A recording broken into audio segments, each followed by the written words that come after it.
Me and Jake running down the street with a handful of comic books, kicking ass and banging chicks and drinking booze No, not and me. smoking Not weed. me. I'm married. Yeah, well, I'm married.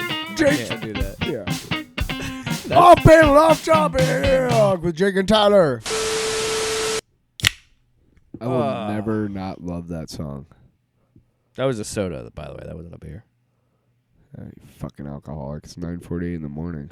Whoa. Yeah, we record these Jesus early. Christ. Early for I get me. to say that. I'm a recovering alcoholic. Fuck you. Wow.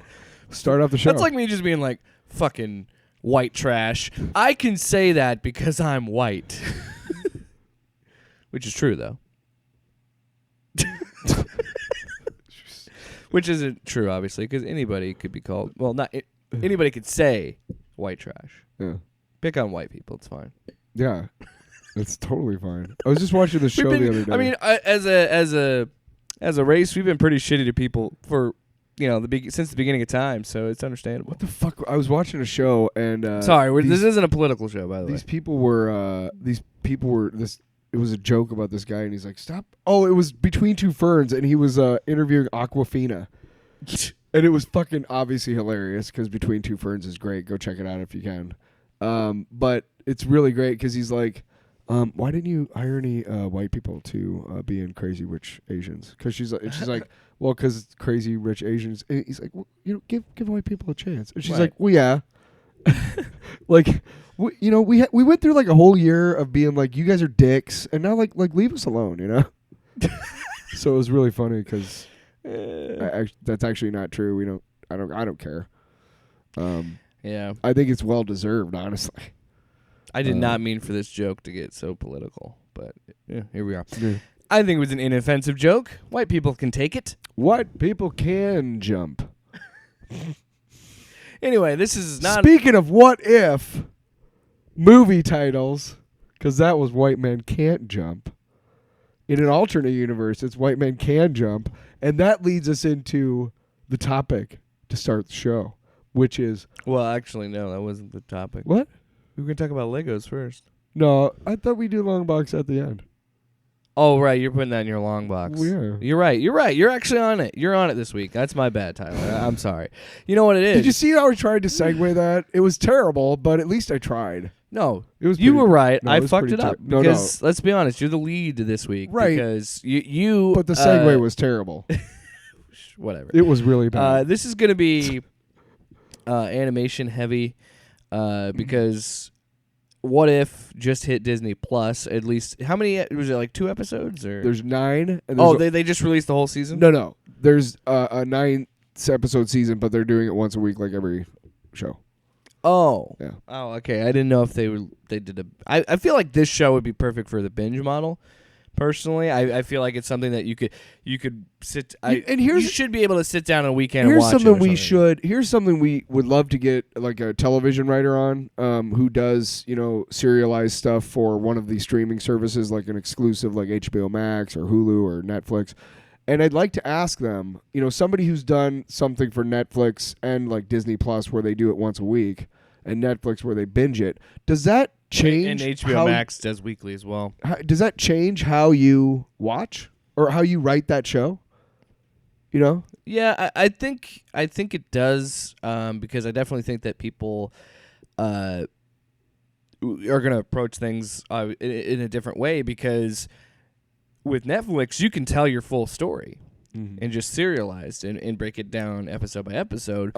Whereas as Disney, you're still doing essentially the same thing, but you're not. I don't know. It's hard to say because I don't know if the writing process that makes a difference. And you're right. I would love to talk to somebody that's actually written TV about this because I guess in a way you're still doing the same thing. You're still telling your complete story that is your season. Right.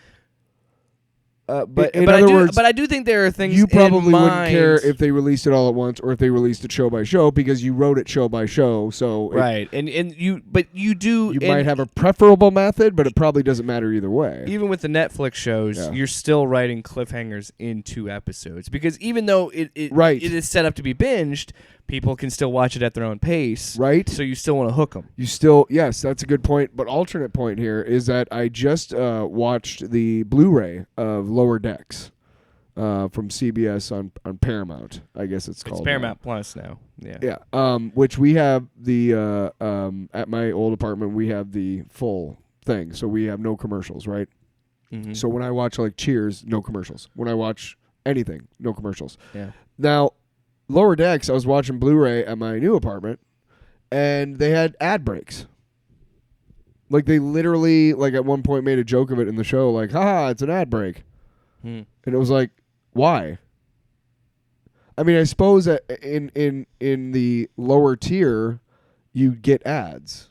Yeah, but still, like I don't like that. I don't like when you see things like that, because just write it normally. Write it normally, and you'll have what would be your ad breaks, and then you just go to the next scene. Like, I don't know. I'm sorry that we're. I just I hate that we're in the era of comedy where it's fucking funny to just break the fourth wall all the time. It's not. It's wearing thin on me. I see it too much. Mm-hmm. Too much winking at me. Just make a goddamn movie. Just make a damn TV show. And that's just me being the old man. But anyway, what if... And another thing, get off my lawn. Right. What if I told you I was an 80-year-old man trapped in a 27-year-old's body? Wouldn't doubt it for a second. Wouldn't doubt it. Wouldn't doubt it for a second. So what if I got to watch... let's talk about that. Let's talk about it. Now, I haven't watched it. But right, you've watched... And I'm not really going to get into the show, the episode itself, because it's pretty obvious, I think, to everybody that it is the Captain Carter episode. That's how it starts off, the show. But I'll leave it to you to watch, and we might review it. No, I mean, I do want to talk to you about it. I want to have a discussion about it. Yeah, and after you watch it, for sure. And we can have a discussion about it now. I really don't care. There's nothing really to spoil. I mean, kind of. Well... it's not really spoilers because it's not actually. Well, it's dude. Yeah, I don't want to. It's literally just a different take. Like, but don't buy into this stupid fucking nonsense that it's somehow tied to the MCU. Because if it is, I'm gonna break my TV. Why? Because this is what hurt comic. That makes it cool. I was initially excited, but now I'm a little hesitant. It doesn't make it cool because now you're gonna. You're just gonna justify. I don't like it. I don't like where it's headed. I don't like it. You'd rather it was an anthology series, not tied to anything. Yes, I'd rather just be its own fucking thing. I don't want it. Not every single Marvel property has to be tied to the MCU. That's what I'm trying to say. Even though it is, because it has the cast from the MCU. Barn door after the, close the barn door after the horse escaped. I know, but as long as it's not... What I'm trying to get at, as long as... for me... That's what we demanded of them. Tyler. Everything connect. Tyler. Now that it does, you're pissed? No, I've changed my stance on it. I did. Because of this. Because I don't mind it having the... I think it's really cool that they have the actors from the MCU most of them. But... The guy doing Chris Evans sounds like Chris Evans. But my thing is... I don't want it to narratively be tied to the MCU. I don't mind it being tied in the sense that it's like, okay, here's an alternate version of our universe. As long as it's not tied into a main narrative. That's what bothers me. And I know, I literally was saying weeks ago at the with the end of Loki, I was excited about a multiverse. And I still am. But I am... I mean, what are we going to do with that? Like, we're just going to throw that. I don't know if you guys made any kind of connection. And we don't know if it actually is. I don't know if you guys made any kind of connection between the What If trailers and the Eternals trailers, but I will make it for you. Okay? The Watcher. Yeah, it's the Watcher. The Watcher. No, hang on. The Watcher says we will not interfere. And the Eternals says we have never interfered until now. So what makes them come out of hiding? Well, duh, they've been protecting our Earth against things in our timeline, but now the entire timeline has exploded and they have to take action. And that's what this is all going to tie into Kang. It is going to be a massive fucking crossover of epic proportions, and it's going to kick ass and result in the Secret Wars battle world. But I just hope, and I which would be cool. I mean, I know I'm going to sound like such a liar and a hypocrite, but let me just say this. I am excited at the idea that we could do a multiverse, so that way recasting and changes to those things aren't as jarring or different. You know, you can narratively explain some things, Right. but what I do worry about is you're gonna start. I don't know. Maybe this is me insulting the intelligence of casual viewers, but I'm worried that this is gonna get too complex for the casual viewer. And I said this at the end when we talked about Loki, and I'll say it again. While it excites me, someone who reads comic books and is, always but I love superheroes. I love these stories, so I know these stories. right. But if someone like my wife watches it, who doesn't read the comic books and just watches and she watches everything MCU related with me, Right. but even she's got to be like, what? Like, she's confused by things. No, because that doesn't make sense to me, because I've told you before, like, I've watched like sequels to things or whatever and not known about the previous stuff, and I've been fine. And the reason why is because I let the movie tell me what it wants to tell. And if I want to seek out like that previous movie to watch what I missed, I can. It's not going to ruin that second or third movie for me. I'm just worried that I know some people are like that, but I can assure you that, like, say this whole thing culminates in something where Captain Carter shows up in live action in one of the movies coming up, right? Right? Let's just assume. Because you've seen that one shot where it's everybody in the Avengers has been replaced by somebody else, right? Yeah. Okay, let's assume that they become real Spider-Man characters. has the cape from Sure. Doctor Strange. Let's assume they become real characters and they make it into a movie, and there's somebody who only goes to the movies. Now, I guarantee you that person Team movie, isn't it's going to called be... The What Ifs. Right, but it's not going to be like, oh, who's that? They're going to be Yeah. able to infer that, hey, that's Haley Atwell, and she must have got... You know what I mean?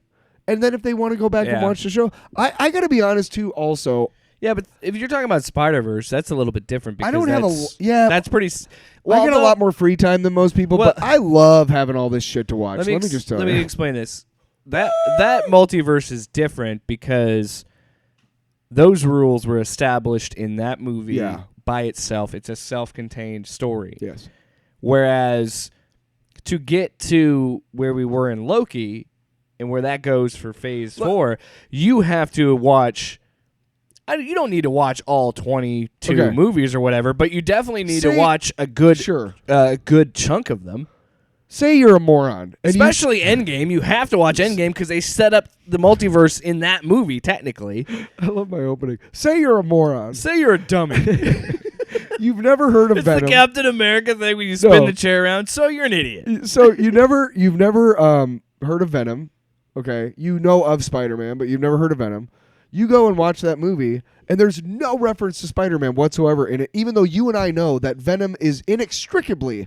and Venom doesn't exist without Spider-Man in the comics. And that's what pisses me off about these movies more than anything. However, do you think somebody seeing that movie, not ever knowing about Venom and not understanding the link to Spider-Man, you liked it? Now you know about it. Yeah, but I'm biased because I like Venom. But right, but do you think somebody could enjoy that movie not knowing that? Yeah, hey, okay, well but that's here's another counterpoint to that. No, it isn't. It's a point for me because Venom is a refreshing I was movie. talking about points. I know, but if I got 7. I was like, no, but I feel like it goes back to what I'm saying.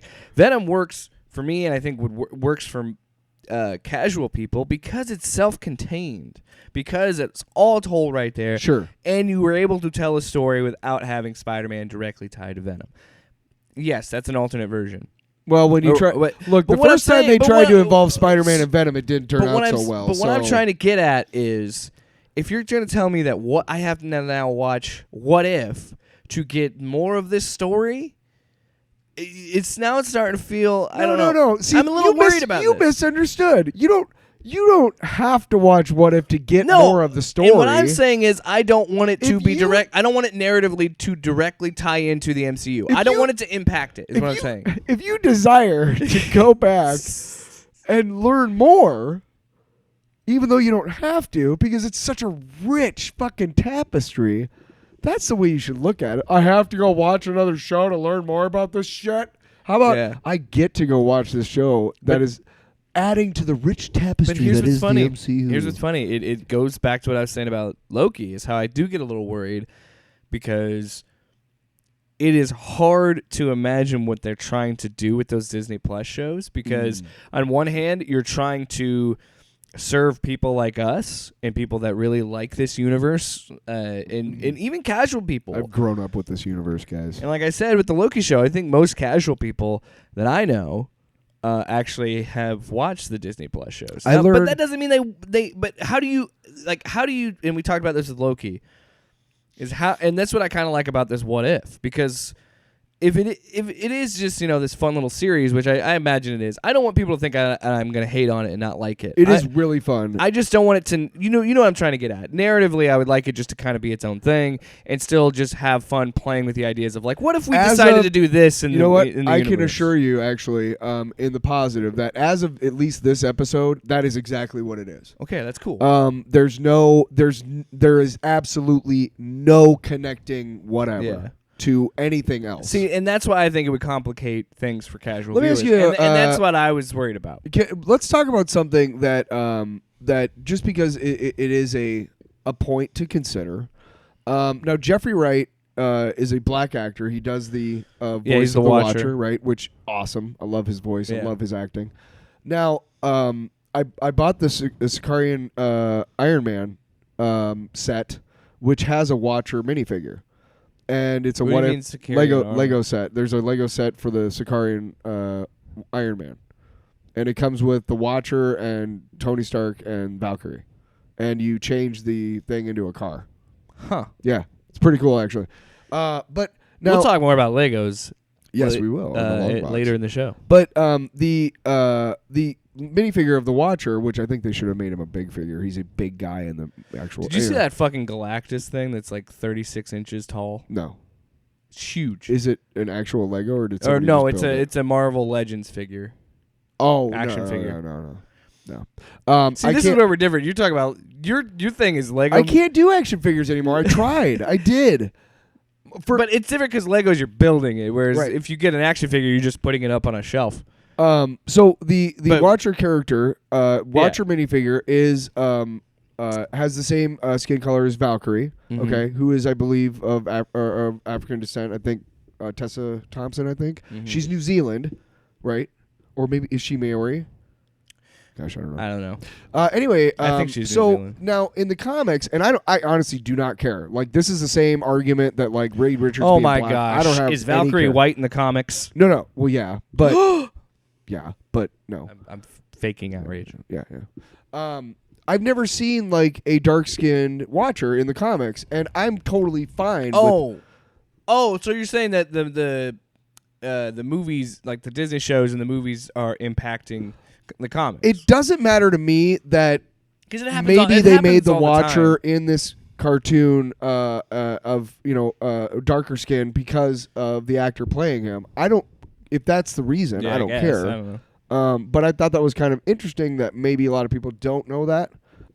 And to be honest, my biggest issue with it is that more than anything is just I wish they would have made the Watcher a big figure, like instead of just a little mini. Oh, yeah. Because he's big in the comics. Well, and that's actually interesting that it's always happened in the comic books, which always kind of frustrates me, but also is something that I was kind of victim of. Like, ooh, maybe I'll read that. Because, like I was saying, the shows and the movies have been impacting the comic books. Yeah. Like Tony Stark, for instance, they definitely made his character more like Robert Downey Jr. Yep. And, there's definite changes. Star-Lord is more like Chris Pratt. And you can also kind of pinpoint in the Marvel continuity when Disney didn't own Fox yet and was like, you know what, let's Yeah. continue to just make the X-Men irrelevant Yep. and the Fantastic Four irrelevant. Like, it happens all the time. Poor fucking Fantastic Four, That dude. upsets me. God damn. That upsets me. But at the same time, I'm the one sitting here thinking, and you guys heard it because we had an episode earlier this week that was an hour and a half long about us just fellatiating jizzing all over the Suicide Squad. I was sitting there. Yeah, it was so good. I found out that Bloodsport and Peacemaker, and I think pretty much, I don't know if Polka Dot Man's there. I'm pretty sure Harley Quinn is. Point is, I know for sure Peacemaker and Bloodsport are my two favorite characters from the movie, are in this current run of the comics. And then I had that moment of like, motherfucker, they got me. Because Dude, Harley Quinn was never in the Suicide Squad until she was in the movie. Never.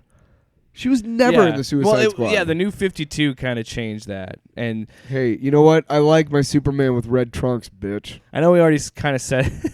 I'm serious. That was honestly. You were mad about the red underwear? Yeah. Yeah. It's part of his look. Yeah. I know you're like, well, what about? And I'm like, no, I honestly don't care if he's black or white, but you got to get the costume right, man. In fact, have you heard about the Michael B. Jordan HBO Max thing that they're developing?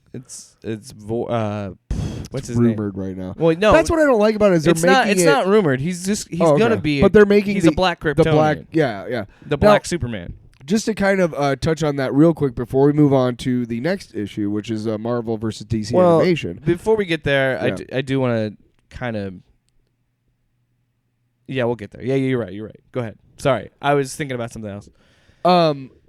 Interestingly, this is an interesting thing about Superman comics, is that for the longest time, whenever they showed Krypton, there were never anything but white people.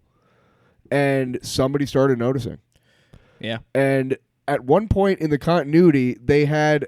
This is really bad.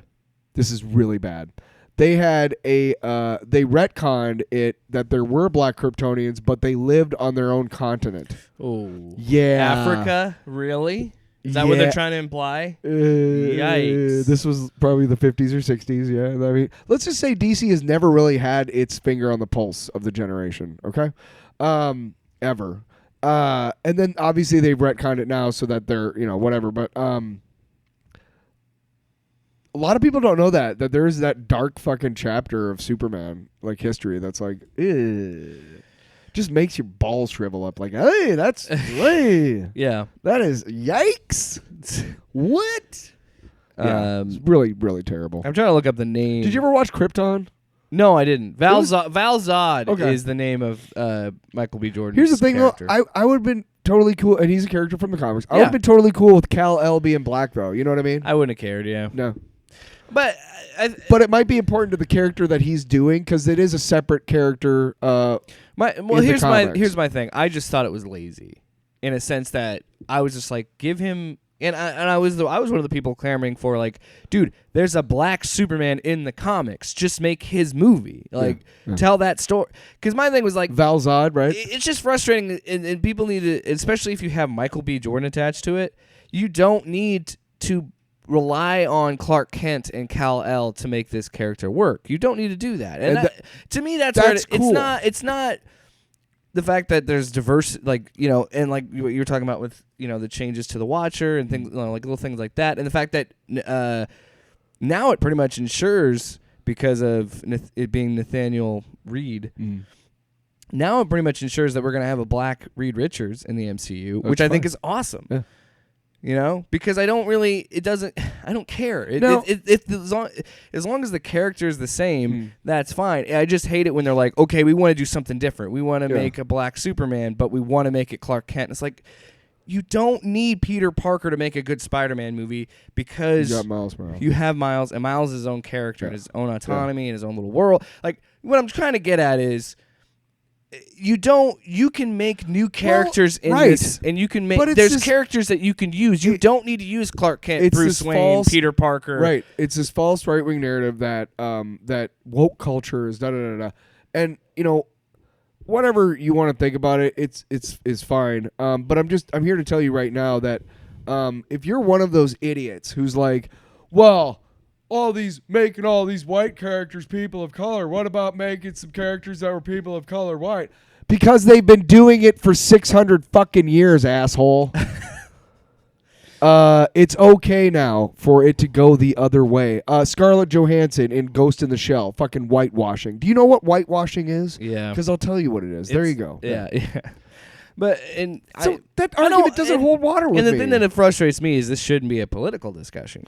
Because there's nothing political about what I was trying to say. All I was simply saying was, we don't need to rely, and this is what's frustrating, because it's a constant system, and that's why I'm glad that something like Disney Plus works and exists, or HBO Max now with Warner Brother properties. Yeah, I'm glad that those kind of exist in this space, because they can make something like What If. Yeah, they can take chances there because they already have the subscribers and they can kind of try different things. Whereas a lot of times they have to play it safe with movies. Yep. And this is what's so fucking frustrating. I want to see a fucking Val Zod movie. I'll go see that because it's in something new and interesting in the world of DC. I want to see that. Mm. And it just feels like unless you put fucking, and there's some people, and this is why they do it, and that's why I hate it, and it's lazy, and it just constantly is a never-ending cycle of shit where it's like, unless there's signs of Clark Kent in it or Bruce Wayne, it's like, I'm not watching it unless it's something simple where I can just be a casual. And there's nothing wrong with being a casual viewer. Speak of the movies impacting the comics. Now, I'm saying that some of these things shouldn't just, like, this is why Samuel L. Jackson became Nick Fury in the movies. Sorry.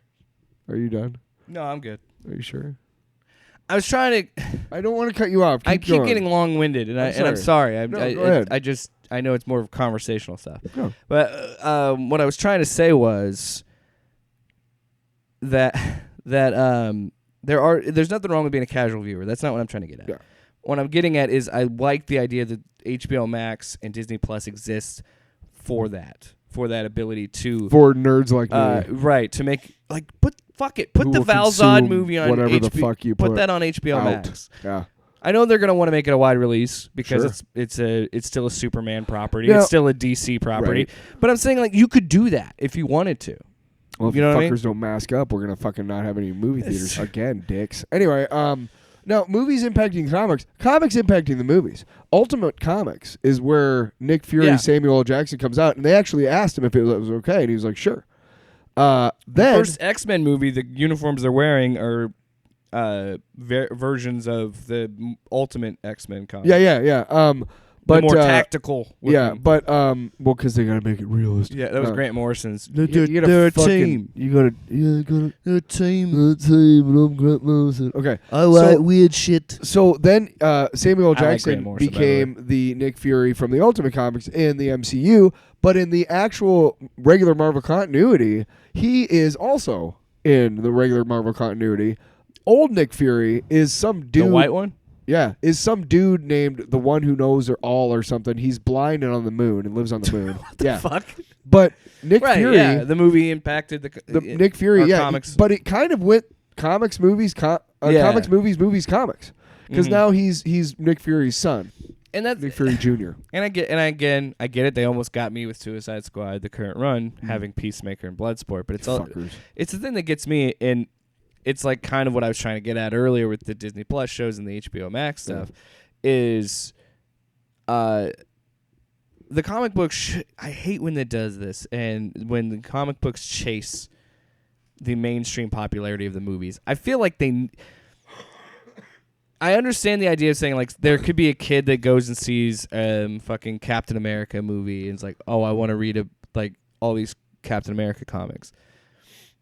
I can understand that. But comics should still be tailored to people that actually read them and not people that would be like, well, I saw that Civil War movie. Okay. I guess I'll read Civil War too. So I really got upset. I thought it was cool to have cameos, but I'm really upset with James Gunn for wasting the original Guardians of the Galaxy. They're never going to show up in another fucking movie.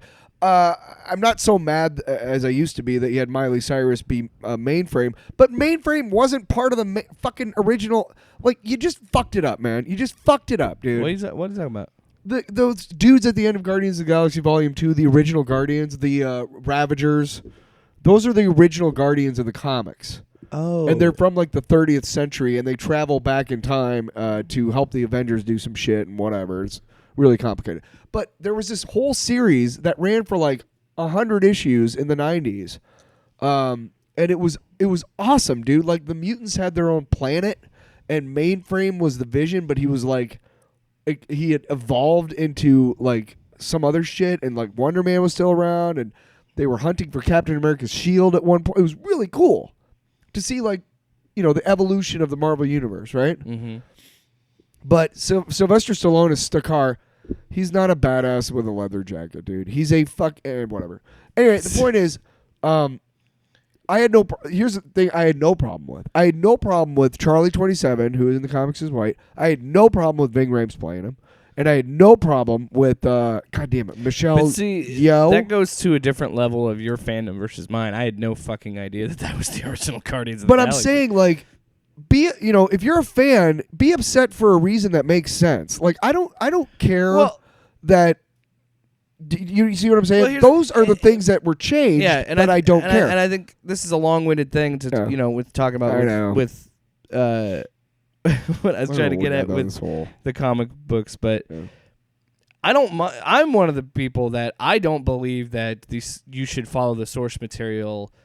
Like the Bible. Like, I don't think it's like... No, you're right. I think you should definitely take things that you think that could be really good plot points and work in the structure of what the story you want to tell. Those characters in the MCU as it is now would not make sense. They would not work. Dark Knight is a great example of a movie that is 100% an adaptation of The Killing Joke.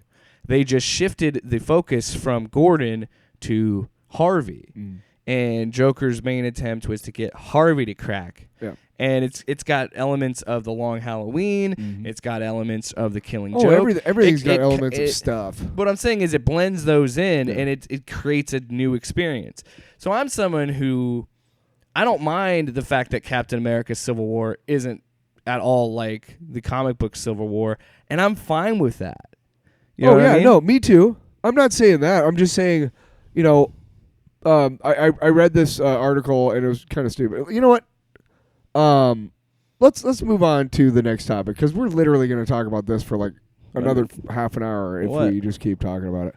About how the movies and TV shows impact the comics. Yeah, because what we wanted to originally talk about was Marvel versus DC animation because there's not a lot of Marvel animation out there. Well, we will. It was just I thought it was an interesting conversation to have about how I have gone back and forth with this because, like I said, stop rubbing your mustache on the microphone. Whoa. I want HBO Max to still have Doom Patrol and Titans and the Green Lantern show. Doom Patrol is awesome. And shit like that. And I want Falcon and the Winter Soldier and Loki and WandaVision. I like them having those spaces there because it's sexy. The only one that I could see being its own movie would be the Falcon and the Winter Soldier. Which they are kind of making. That's the only one I felt like should have just... That's the only one I really felt like should have been the movie. I like that WandaVision was more drawn out, and we kind of got to take that journey with her. And I really love Loki being a TV show. I think Loki only works as a TV show with all the shit they're trying to do and set up. But my point is this. I love that What If exists, and I will watch it and enjoy it. Yeah. I'm glad that it's just them trying to say, like, let's do something a little weird that doesn't necessarily tie to everything. And I want to see... Even though I'm pretty sure it will. And I want to see more of that, which, of course, brings me to the topic of, is this the start of Marvel finally catching up with DC on the animation front? No. You don't think so? No. And here's why. Marvel doesn't put enough resources into it. DC... See, okay, so... Warner Brothers is DC pretty much. Okay, so they own this big conglomeration of shit, and they have tons and tons and tons and tons of money. Now Disney does too, and they could if they diverted enough money and resources to it, but they haven't because they don't need to. Here's what's funny. And I want to kind of jump off that too here's what's funny about this whole story is Warner Brothers and Disney essentially did create the movie version of the big two fighting each other. Right. Because, Marvel and DC have been doing this shit together all since the beginning of time. They need each other. They need the two, right? And now because Warner Brothers has owned all the DC properties for a long time. But since they own all their rights, now Disney finally owns majority of pretty much all of the Marvel characters except Spider-Man. Everything else. Except for Sonyverse. But anyway... It's kind of built up, and you know what's funny is both Disney and Warner Brothers started in animation. Yeah. You've got Mickey Mouse, the Looney Tunes, and it's like it's so funny to see these two combat each other in this front. And you know what? But back to what you were saying, you don't think Marvel's putting enough resources into it, while Warner Brothers they have a whole animation division. Right. Well, here's I know Disney does too. Well, yeah, but that's as more. far That's, as that's original properties. That's right, not as far Marvel. as far as I can tell, Marvel is its own separate entity within the Disney family, and so is Star Wars. Yes. Like they're both Yeah. separate entities. They're not necessarily.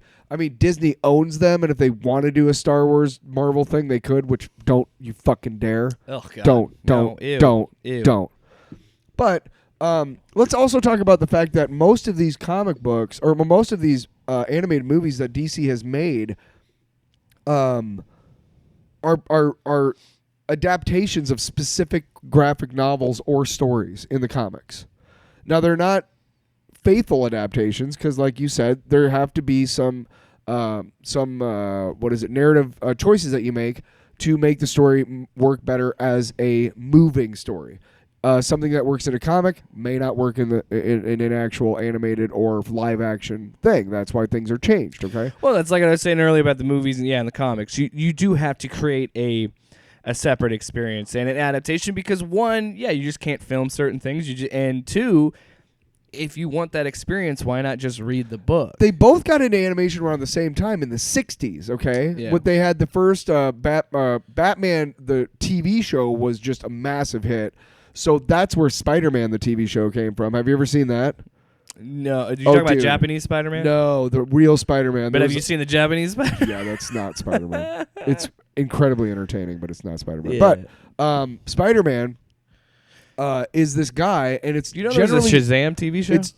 I watched that when I was a kid. There's generally a Peter Parker, and he's walking around and shit.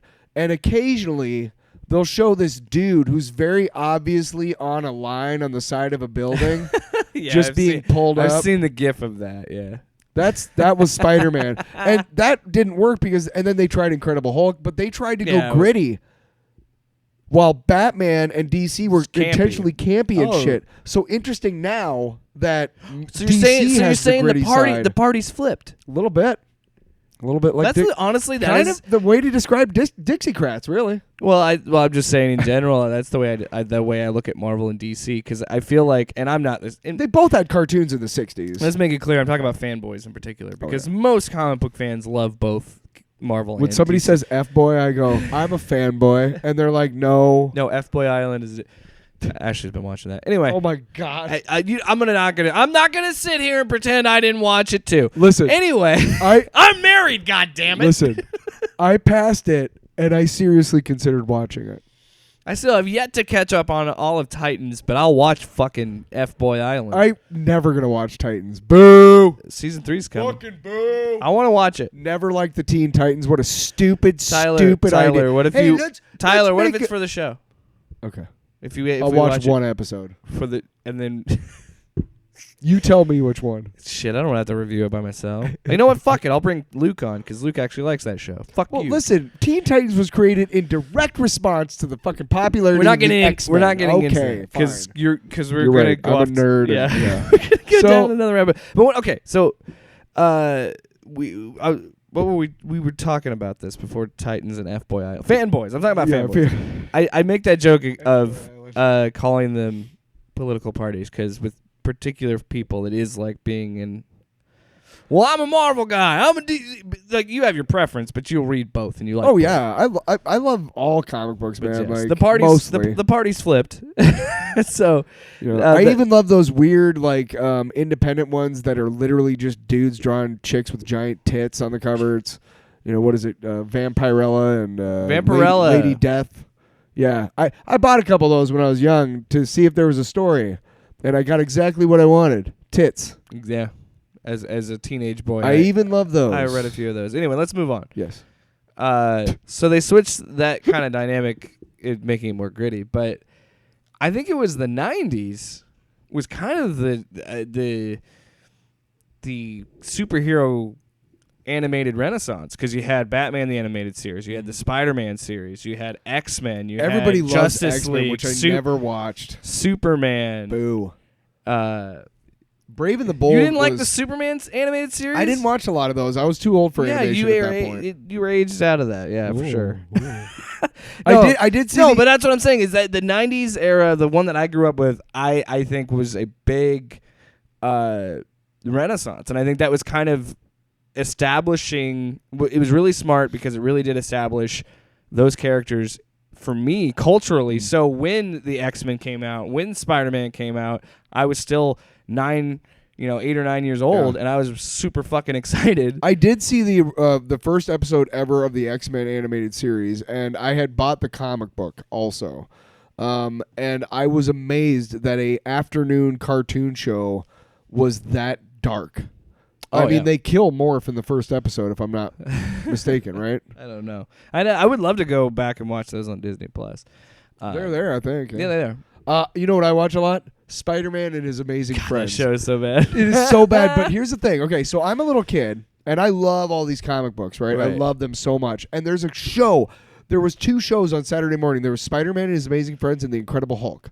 And The Incredible Hulk at one point had the leader, and I'm talking about the fucking dude with the giant forehead, dude. Not like he's now, but like just a giant, really big forehead, and he's green. It was great. Anyway, so I love these comic books, and I see an episode of Spider-Man and His Amazing Friends. By the way, Firestar had to be introduced in the comics. She was not an original comics character. Iceman is. Goes back to the Harley Quinn. Harley Quinn was created in the Batman show and then got added to the comics later. There were 2 episodes with X-Men involved, which were great because it's the fucking X-Men on fucking TV, dude. But the best one was this episode called 7 Little Superheroes. And it stars Spider-Man and His Amazing Friends and Namor and Doctor Strange and Captain America and She-Ra and who else? Fucking She-Ra. Yeah.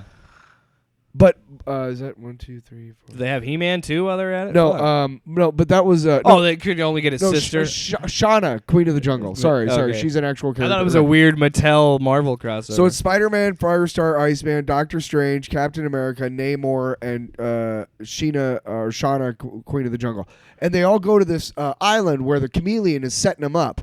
And I just got to tell you right now, it was really cool seeing the comic book characters on screen and shit. But let me just tell you, the way animation. they represent these characters in this story, these guys are stupid and they're unskilled and they're just, they're klutzes, they're dumb. Oh yeah, because it's still trying to be like a cutesy cartoon. This robot eats Doctor Strange, okay?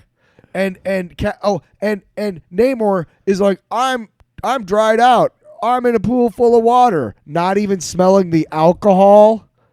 Jumps into the pool full of alcohol that he didn't smell. What the fuck are you talking about? It's how Chameleon takes them all out. He takes them all out, and then after a while, it's just Spider-Man. Spider-Man and His Amazing Friends. Yeah, Spider-Man's the last one left. It's like, Oh, so they just brought these characters in to dunk on them and make Spider-Man look better?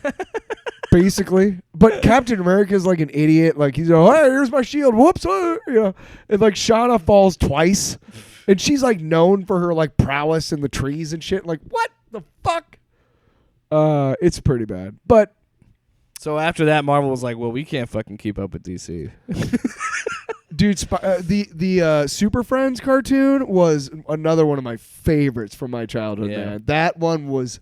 I especially like it better when they brought in like Samurai and Black Falcon and Apache Chief. So that's weird. So yeah, Marvel. There's a couple of iterations of Super Friends cartoons. This is what's so interesting about this, and us being different generations is, you have a much more. I'm a nerd. Well, no, I'm saying that Marvel animation is much more embedded in you than is in me because again. When I was a kid, DC was more dominant because Warner Brothers had fucking Cartoon Network, and I was already watching Cartoon Network other shows, original shows, and then the Justice League shit would come on, and that's how I got into Dragon Ball Z as well, the Toonami shit. Go ahead. But what I'm getting at is, I have that relationship versus yours. I don't, Amazing Friends and the Black Falcons, that doesn't connect or anything in my brain because I didn't have that, and. Yes, Marvel had its shows. It had X-Men and it had Spider-Man, as I mentioned before. And those were more like 90s, though, yeah. Yeah, and those, again, were the same time as the Batman animated series, Superman animated series, Justice League Unlimited. So let me, I do want to make that's a couple of... That's why I think that I feel the way I do towards But DC. I need to make a couple of notes about my upbringing so that you understand how different it was compared to now, okay? We didn't have comic shops. We didn't have any comic shops where we were. We had to go to the Pony Express, which was like a QT type of place. Mm-hmm. We drove our bikes there, and they had a comic rack. And we bought whatever they had. And hopefully we could buy the next issue if they got it next month, right? There was a direct market, which was comic book shops, and a general market. So if you ever see a comic book with a barcode down in the corner there, Mm-hmm. that's like the books they ship to like Barnes and Noble and like fucking gas stations and grocery stores and shit. Okay. Mm-hmm. So we didn't have a comic book store. We read whatever we could get our hands on. And the other thing too, I grew up in North Dakota, and ABC aired most of the DC cartoons and the Shazam show, okay? Mm-hmm. And there was a Batman one, and he was with another, like a dog who had a fucking house on his head. It was weird. Wolfman Jack was in it. Anyway, but they were on ABC, and where I grew up in Bismarck, ABC had no local affiliate. So we had to buy cable, which we never did, to watch anything on ABC. We never did. So we had I think NBC broadcast all the Marvel cartoons, so we always got the Marvel ones. But I remember the first thing we did when we moved to Iowa was we turned on the TV and turned it to ABC, and we're like, holy shit. It's crazy.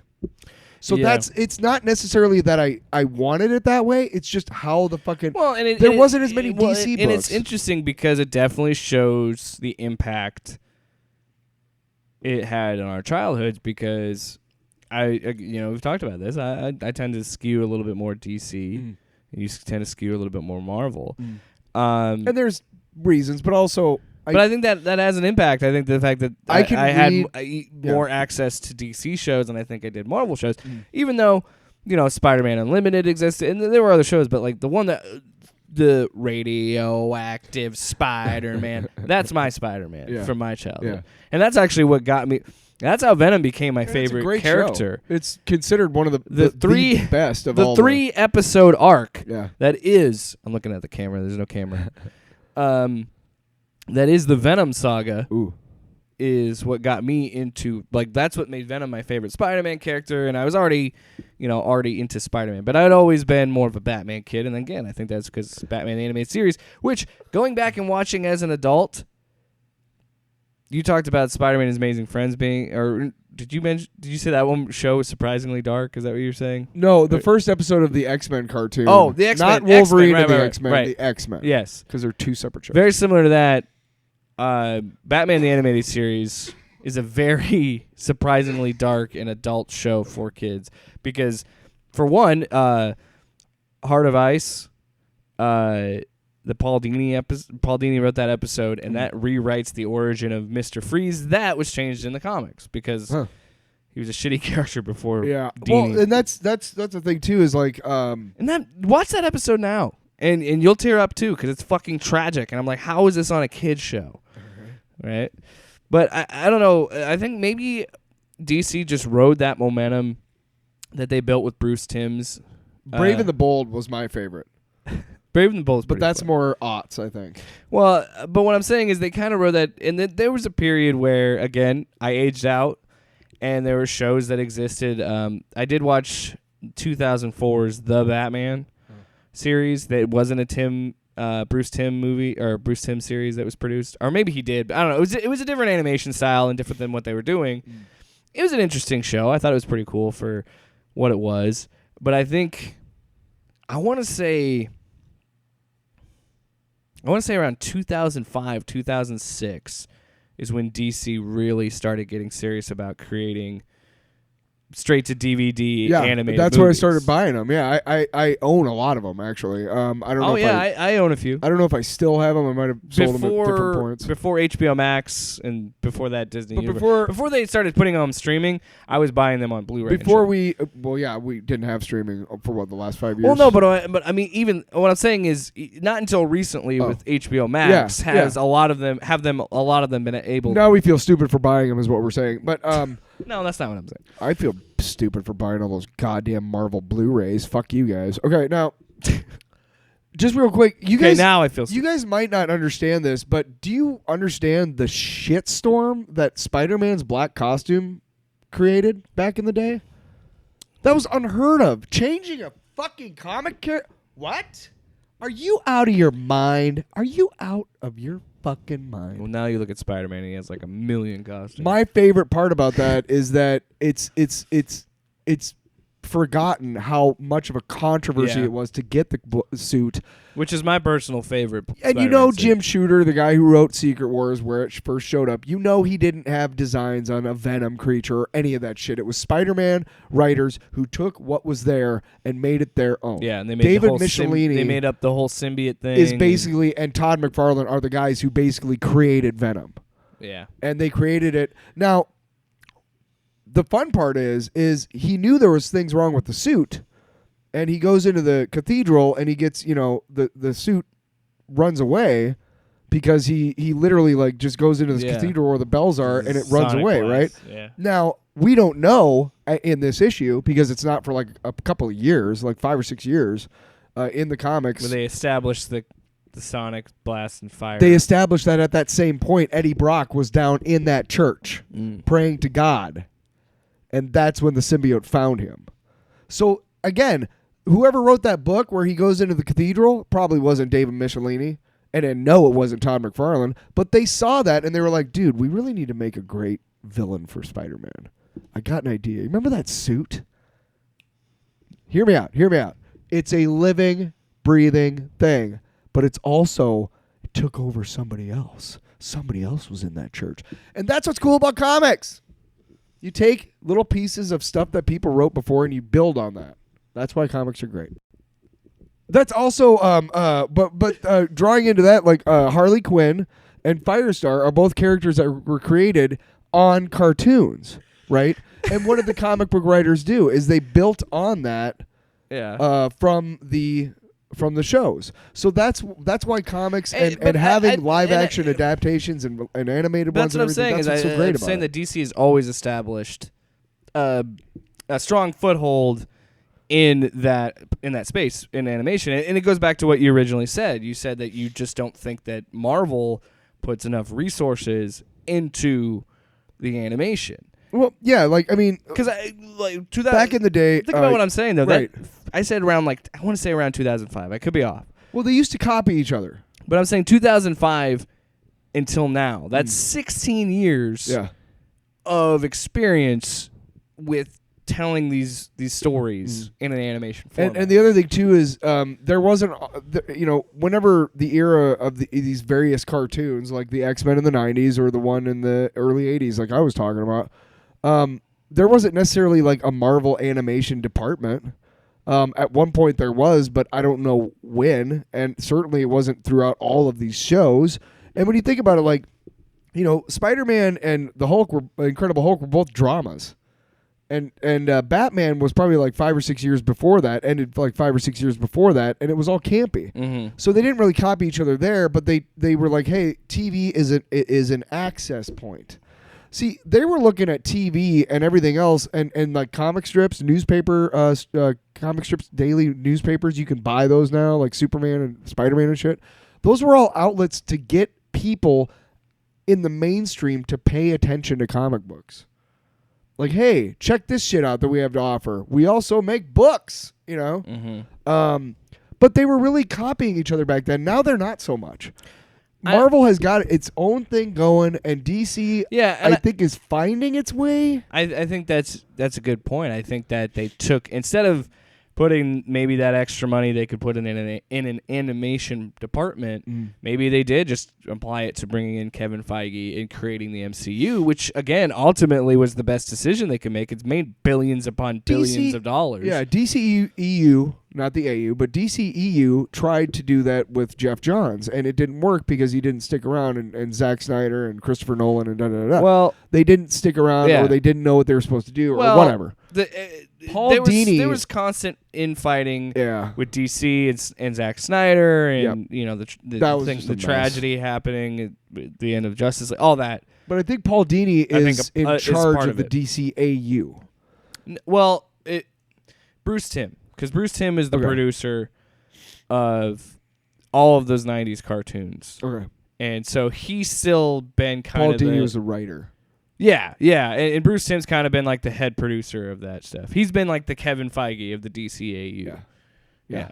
But anyway, you were saying, huh? So you're saying that Bruce Timm is running that? So. Well, I mean, we were also talking before the show. Like, I don't think I've ever thought of these cartoons, these movies, as interconnected. Yes, and that wasn't the case. And that's again, goes back to our earlier discussion in this episode. What I'm hoping with What If is what DC did do for a long time, where it was just, and they still do these.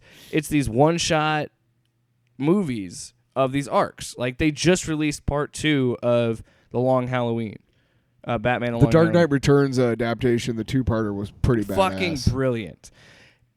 It is, and this is the thing about some of these sure, movies. It's a some of these movies moving, basically, but some of these are a little too faithful. This is what I'm saying. Give me a little something different. That's all I have. Just a skosh. I didn't mind it all. No, but it's great. Loved it wasn't until around the New 52 era of the DC Comics, and I want to say around 20.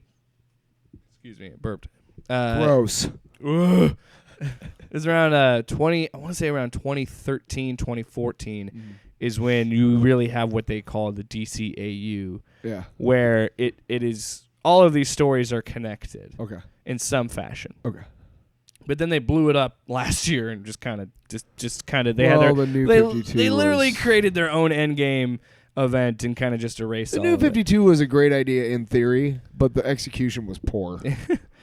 But I love the idea of trying to reboot all these characters that are like almost 100 years old. Yeah. But they just fucked it up. But that's the thing that I love about the DC animated movies, or the DCAU, whatever you want to call them. While some of them I think definitely did drop in quality, some of them I don't think as good as other ones. You could say that about. Shit. Look at the first 2 Thor movies. you could say that about the MCU. Right. But none of, just like the MCU, none of them are bad. None of them have been to the level of like this isn't good. There's only been a handful that have been really bad. Yeah. And that would be Batman the Killing Joke. No, I'm kidding. None of them have been bad. They've all been good. They've all been decent. None of them have been like, oh man, I wasted 74 minutes of my life. Let's just get the Killing Joke out of the way. Whoever had the idea of Batgirl and Batman hooking up at the beginning for some odd fucking reason, fuck, I hope he got fired. It was probably Bruce Timm's idea. Yeah, I hope he got fired. No, he didn't. Don't you talk to Bruce Timm like that. I will if he's the one who came up with that stupid similarly, fucking thing. The last thing that I remember being animated from Marvel, other than obviously What If, is Hulk versus. And that was a double featured thing. It was Hulk versus Wolverine and Hulk versus Thor. Iron Man. Oh, yeah. No, that's not true. They did a Planet Hulk movie. Yes. After that, the last one that I remember is Planet Hulk. They did some. And that was 11 years ago. Advanced motion comics in a lot of stuff. They had an Inhumans one. They had X-Men. They did Joss Whedon's Ultimate X-Men and like fuck a motion you, comic. Joss Whedon, dude. Just fuck off. Yeah. You know, I was watching. The worst part is the first Avengers and Avengers: Age of Ultron are still fun movies. But here's the thing. I was watching Avengers: Age of Ultron, and there's a part where they first get attacked at the party, and they both Black Widow and Mark Ruffalo, they jump over the bar, and he lands with his face in her tits. Yeah, and then he does that again in Justice League. With is that how Flash you think women? Is that how you Wonder think guys get women? You fucking loser! You bald fucking comic book loser who got lucky. So anyway, back to animation. Sorry, fuck that guy. And that is true though. Marvel had like DVDs of like these motion comics, like they were whole runs. But they also had what you were talking about too. They had they did have an Iron Man show in the 90s, I think. That was terrible. They didn't like they did. Have you seen the Silver Surfer one on Disney Plus? No, it is fucking bad. A couple of years ago, but it's Silver Surfer, so like I want to say 2008, 2009 in that area. They also did Marvel. They did like this Marvel anime. They tried to do, and it was Wolverine and Boo, Iron Man. I think they also had a Blade series. Yeah. I remember that. Yep. They have a Fantastic Four series on Disney Plus that is very anime. You and I are not anime people. We're just not into it. I watched Akira, seen it, done it. What's crazy about it? Nothing else that comes out from anime will ever. But I will say this: I love how much people that watch anime love it. I'm happy. I'm happy for them. I guess, but how confused are they, man? I mean, I don't even know. One Piece Punch Man, One Punch Man, and Attack on Titan. Their titles are so Cowboy forgettable. Bebop. So forgettable, dude. I don't know. I'm not here to bash anime. Let's get to the no, long we're not box. even close. We're not even close. I'm not done having this discussion with you. Well, no, what I'm saying is the only thing that I remember was 11 years ago. Yeah. Where consistently in that time, every single year they were releasing like 1 or 2 animated movies direct to DVD. Yep. And it was insane that DC was putting out They this were work. getting And the fact the that it was voice still talent that they were getting too, and like the fact Peter that Weller, holy it's still shit. quality. And honestly, I think what's so cool, and which I think you're right, I don't think Marvel animation is. I think this What If is a testing ground for Marvel to be like, Possibly. okay, let's try some more animated projects. But It's cheaper. it will. I don't think it'll ever reach the level of the DC animated stuff because the DC animation is now directly impacting the movies because I don't know. I think this is what the DCEU is or what Warner Brothers is going to do now, and it's what their animation division has been doing for years. They have this new 52 storyline that's running that's kind of like their main continuity, but then they'll go off and they'll make Batman The Dark Knight Returns, Batman Year One, Superman The Man of Tomorrow, Superman versus the Elite, like the death of Superman, the reign of Superman. Like they'll do this stuff that's not necessarily directly tied to that main storyline, and now you're seeing it happen in the live action movies because you have Joker, you have the Batman that are operating in their own continuity outside of what's going on with what just happened with the Suicide Squad and what they're going to do in the next Justice League and Flashpoint, all this shit. And so that is how much DC values their animation, where they took that model and said, maybe if that's working for this, why can't it work for this? And I don't think Marvel has that. I don't think Marvel. No, there was a Green Lantern movie, animated movie, and a Doctor Strange animated movie, and they both came out around the same time. Oh yeah, and I remember watching them both on Netflix when they were still selling. They still send DVDs, but that's also. I want to go back real quick. You weren't talking about the anime one. You're right. There was an Iron Man animated movie that came out before they released. They had a really shitty cartoon you can see on Disney Plus. It's from the 90s. Oh, sorry. And it's never a mind. really I didn't mean it. Sorry, I interrupted you. No, But like 2006, 2007, they released an Iron Man animated movie, and that built a little bit of a groundswell. They had a CGI one too. That was really That's what I think looks really neat. But anyway, yeah. But they had a Green Lantern and Doctor Strange show. They both came out around the same time. They're both movies, feature length movies, but they were animated. And I remember watching them, and I remember thinking. The Green Lantern movie hadn't come out yet. But I remember watching both these, and I'm like, the Green Lantern one held me in rapt attention. Every part of it was like gorgeous to see. It was just a lot of fun. And the Doctor Strange one just didn't work. The Doctor Strange animated movie was like the Green Lantern real movie. A lot of talent went into it, but man, too many cooks? I don't know, but that's the problem. It just was not good. I was so surprised that Doctor Strange, the actual movie, worked, because after I saw that animated movie, I'm like, it's never going to work. They can't do it. Well, as we wrap this up, I know you kind of wanted to stay vague about it. What did you think of the animation style, though, before we end the show? I love the animation style. I like the cell shade. So cool. I like the cell shading. I think that's really cool. So cool. They don't necessarily look like the characters, but they do enough. And here's what I found out. Because I recently bought X-Men Legends. Ooh, you were there. You were with me. I was with you. And I will talk. Yeah. I will eventually play through it with my wife and talk about it. But anyway, we should do a live stream. I remember playing that and thinking to myself, one, for a game that came out in 2004, it still plays pretty decent. But two, the graphics are actually better. Yeah. Because it's cell shaded. Yeah. And I was like, when you cell shade correctly, you can make something feel timeless. Mm-hmm. Where you're like, oh, because you watch this, you're watching the 60s cartoons, you watch the 90s cartoons, and you're like, Jesus, this was quality. This animation was slick back in the day. And you look at shit, stuff watch from, something watch a live action movie from 2006 or 7 and you're like, this looks like shit. Wait, what? We don't realize how good things look now. So I love the fact that Scanner Darkly is a perfect example of cell shading done right. and that's what I like about this What If, just what I've seen from trailers. I really like the animation on it. And I they're think it's half-an-hour episodes, so they go quick. Also, I will say the DCAU's animation style is like a weird blend of hard edges, and it kind of looks a little bit more like an anime style, but it's not. It's still Well, the Final Final Frontier Western movie utilizes Darwin Cook's art style, which is awesome because he's fucking fantastic. He did a couple of the Before Watchmen stuff. He died, actually. Yeah. So let's wrap up this week's episode with another edition of Tyler's Long Box. Stop. Oh. Gosh. Long box.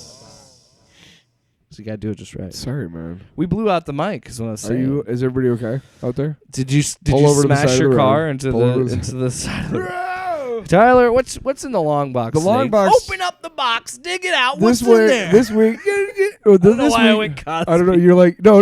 I think you were doing Roscoe P. Coltrane. Kind of. I was doing like I was trying to do the werewolf guy that was on the radio. You know, Wolfman Jack. Wolfman Jack. Hey man, what's in Tyler? What's in that long box? Anyway, So fucking creepy. we're fucking dorks. So Pretty cool, I love right? Legos, and I wanted to talk about Legos real quick. They just came out with a bunch of new Marvel Lego sets, and one of them is called Bro Thor's New Asgard, which is awesome. It's literally a room full of pizza boxes. You have a little mech, and you have a Korg with like headphones, and there's like controllers, and you have Fat Thor, and there's all these bottles around. Say Bro Thor, sir. Whatever. Anyway, but it's really cool because it's neat, you know. And here's one criticism that I have of. I also talked about the Sicarian Iron Man, and I also talked about. I bought the Captain Carter and Hydra Stomper set. That was really cool. And then my issue with Legos, both DC and Marvel. DC, they didn't really get into it until about 7 years ago, and they came out with a couple of Batman things, but then they came out with this one set, and it was Aquaman and Mr. Freeze and a Batman in a white suit because it was Arctic, right? Mm-hmm. And it was like, holy shit, this is cool. There's an Aquaman minifigure. It was ridiculous. It was crazy. Then I found out that they came out with one like a year later, which blew my mind because I was like, the first Lego movie had a Green Lantern minifigure. I'm like, why is there no green? They came out with one with a Sinestro and like a space Batman. And they started doing this. And I was like, this is really cool. But then I started noticing something really shitty. And it's kind of goes to capitalism. But every DC comic book set has to come with a Batman or a Superman. I think that's stupid. Yeah. Because you know how many fucking Batmans I have? And how many Supermans Well, it's I have? like, and to tie it back to our animation conversation, they'll shoehorn in Wonder Woman into Justice Society of World War II, and they shoehorned Batman into Justice League Dark. They do that with what I'm saying is like that's a weird thing that they do with their properties, and I'm sure Marvel's guilty of it too. I honestly, I guarantee they have to be like, we have to put a Spider-Man in this Marvel set. Well, no, yeah, because they want to sell it, and kids want Spider-Man. Sure. Now they have a set out. I haven't gotten it yet, but it's the Endgame Final Battle, and it has Thanos, which again I have about 1 million Thanos. Is enough? Give me some minifigures of the Black Order. You know what I mean, or some get whatever. some more Venom minifigures. I'll buy Right, fucking it. They have a whole Spider-Man Venom side thing going on there, but Sony. Then the minifigures are a tiny little Ant-Man, Black Panther, which is cool, Thor, Iron Man, and Captain America with Mjolnir, and that's cool because you have to have the big three, right? Mm-hmm. That's the Endgame thing. I don't have a problem with that necessarily, but it seems like on the Marvel side, it's either Iron Man, Captain America, or Thor who's in a set.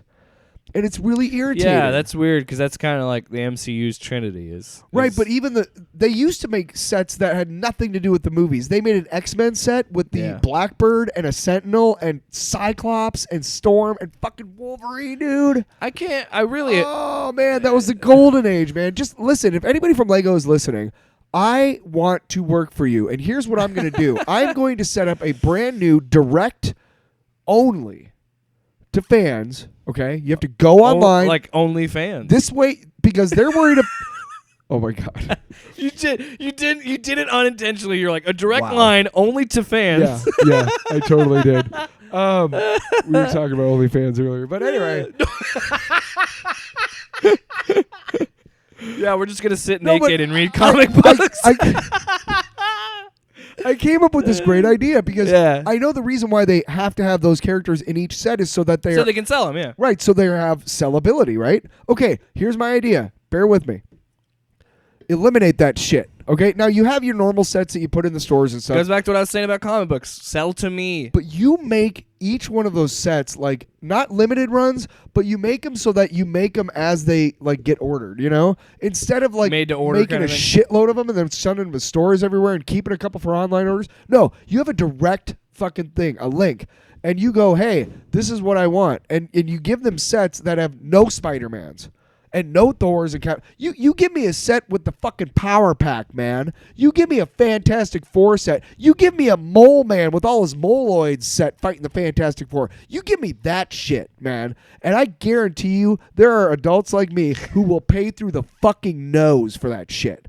So Lego, you want to make some serious cash with your fucking licenses? Come see me. Aight? Are you done? I'm fucking done, dude. That was Tyler's long box. Yeah. Get funky. Was that pretty good? All right, now it's time for Jake. You start it over. All right. Shh. We're gonna get it right, everybody. Jake. Unlimited. All right, back to the show. For today, for this week's Jake Unlimited, I want to talk about Green Lantern No Fear, and for DC, and then for Marvel, Donny Cates' Venom. So Green Lantern No Fear is I think it's 2005 is when it was really published. It's kind of the start. It's, if I remember correctly, let me look at it real quick. I believe it's right before Blackest Night. No, Rebirth, Green Lantern Rebirth. But I could be wrong. I'm going to pull it up here real quick. Anyway, Tyler, vamp some more real quick about your Legos. So they got this new, it's $300. I love how you're like, no problem, I'll fucking talk about Legos. A $300 Daily Bugle set that just came out, and it's this gigantic fucking set. And the big draw about it is that it has the first ever Daredevil, Punisher, and Firestar, and I can't remember some other characters ever created. Okay, now that's cool, but I don't want to spend $300 fucking to get those 3 minifigures. That's dumb. Now the set would be awesome to build. Fuck yeah, but again, I read a rumor that a lot of the Star Wars sets coming out now are supposed to be a little bit less pricey because they realize that they're pricing out a lot of their customers, a lot of their young customers. So what they started doing was like an X-Wing from like 2 or 3 years ago would have been like $90 and like 600 pieces, right? And now it's like $50 and it's like 300 pieces. So it's not only a little easier to build for younger kids, but it's cheaper so they can afford it. Now start doing that with Marvel, you guys. Yeah. Start doing that with Marvel. All In right. fact, yeah. Okay. So anyway, it's kind of at the beginning of Jeff Johns' run on Green Lantern. All right. So it's still before everything kind of goes crazy, and it's kind of building back up Hal Jordan. It's a fun read. I think they only have volume 1 of this on Comixology Unlimited. So yeah, go check out Green Lantern No Fear.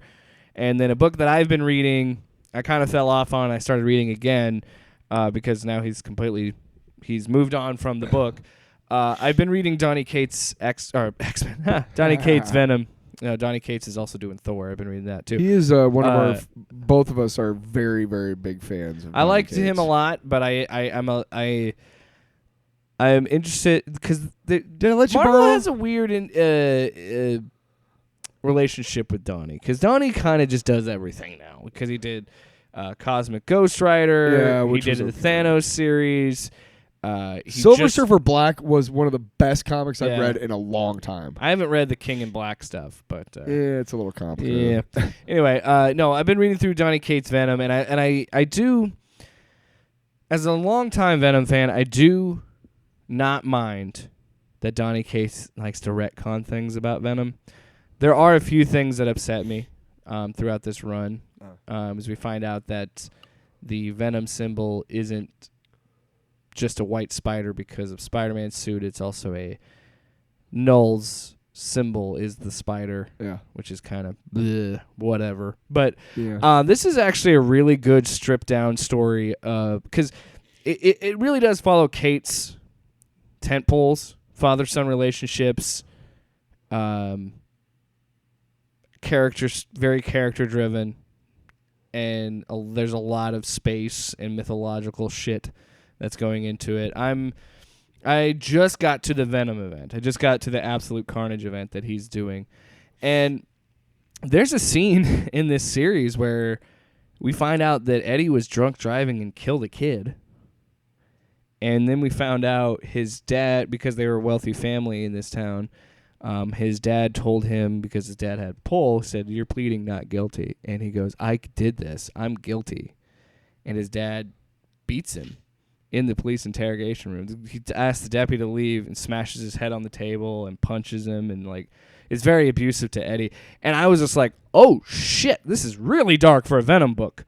But What did you say? This is really dark for a Venom book? That's saying a lot. Yeah, because his character's suit black. is black. Wow. Whoa. Blew my mind. Black suit. No, I enjoy it, and I like it having a more personal tone.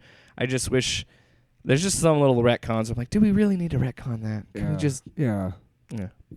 Null is interesting, because Null is a character that shouldn't be as cool as he is. He shouldn't be as awesome as he is. And it kind of drives me insane that this character was only created a few years ago, because he feels so integrated in Marvel now. He first appeared in Silver Surfer Black.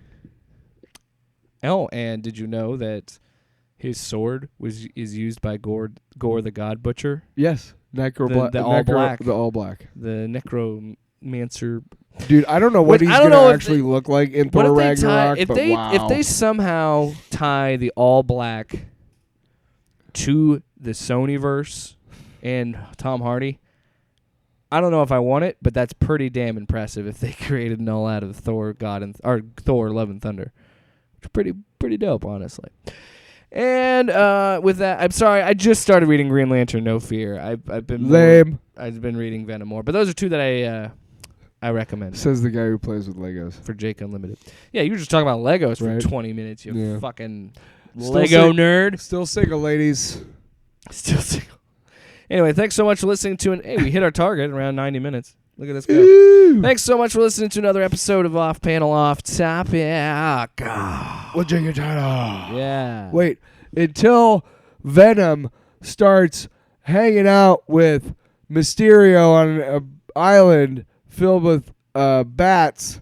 We'll see you next week. Is that good? Me and Jake running down the street with a handful of comic books, kicking ass and banging chicks and drinking booze No, not and me. smoking weed. Me. I'm married. Yeah, well, I'm married. Jake, Can't do that. yeah. Off panel, off topic with Jake and Tyler.